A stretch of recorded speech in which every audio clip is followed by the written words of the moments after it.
We're not thematic investors, so we don't get caught up in the moment in time. And then when you're focused on driving change through operational improvement, what we find is it allows you to identify opportunities at any point in the cycle. Because anyone could have done that analysis. It was just most other people were wrapped up in a narrative. We have 35 people that are operations professionals.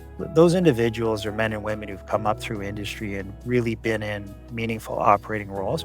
But I've never come across a private equity firm that does that, and I actually think that it would be kind of an anathema to a lot of deal teams.